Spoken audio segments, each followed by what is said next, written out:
जय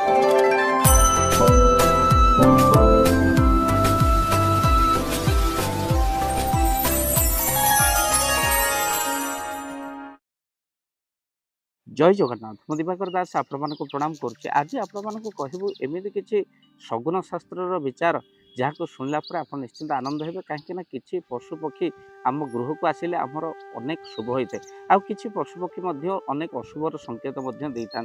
आज आपण को कहबू जे कि एमती किसी पक्षी अच्छा जहाँकि अत्यधिक शुभ जदि आम घर को आसन ता भितर जदि कोईलीटे जदि सकाळु हो आपण घर उपर आसी बसी आ कोईली बोबेक लगुच कि खरा बेले कोईली बोबेक लगुच चार्टा बेले हो कोईली बोबेक लगुच आपण घरे बस जानतु अत्यधिक शुभ आ अत्यधिक सफल आपको निहत भाव में मिल। तापर आप मन रखी था गोमाता जदि निजर पिला को धरी बा बाछड़ी को धरी आपण घर को आसूची आ निश्चिंत भाव में आपणकर जानतु बहुत किसी शुभफल आपको निहत भाव में मिल। ता सहित आप मन रखी था जदि कला पिंपुड़ी आपण घरे आसला कला पिंपुड़ी जानतु अत्यधिक शुभ आपको मिल।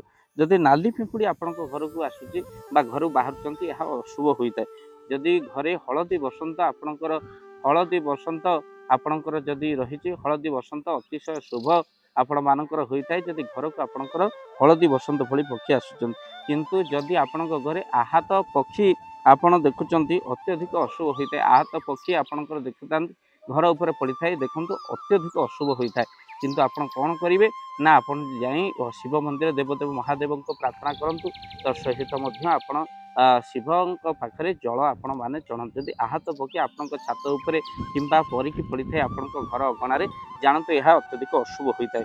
आपण मन रखी था जदि घरे आपणकर बिले कामुड़ा कामुड़ी परस्पर भितर होती यह अत्यधिक अशुभ होता है।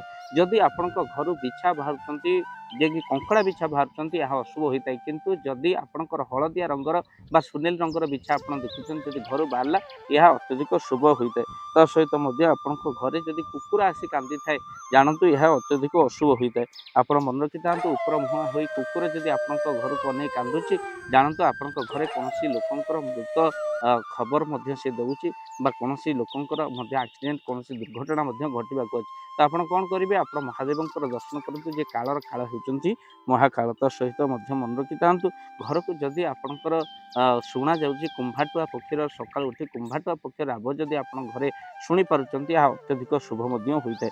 किंतु आप मन रखी था जदि घर आपण बाहर को बाहर कौन पशु पक्षी कलह कर अत्यधिक अशुभ होता है। तो आपण को आज कहलु कौन जदि पशु पक्षी सूचना जहाँकि शुभ और अशुभर सूचना देता है। ये वीडियो को बहुमात्रा शेयर करूँ चैनल जदि ना चैनल को सब्सक्राइब कर दिखाँ कहीं किसी पशु पक्षी सगुन शास्त्र अनुଯାयी आमको अशुभ फल देला बेले किसी पशु पक्षी आमको बहुत शुभ फल देता है। वीडियो को शेयर करेंगे चैनल जदि ना चैनल को सब्सक्राइब कर दिखाँ। जय जगन्नाथ जय जय जगन्नाथ।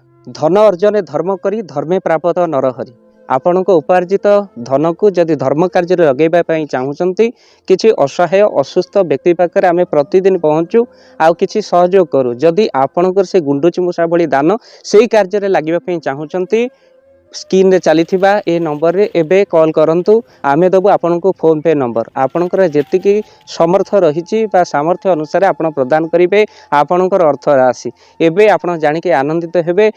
गोटी एम्बुलेंस किना जाइछि केवल रोगी सेवा पई जदि आपनकर किछि अर्थ से एम्बुलेंस पई आपण सहयोग करिबा पई चाहंती तो एबे कॉल करंतु एही नंबर रे आपन को अशेष धन्यवाद। जय जगन्नाथ।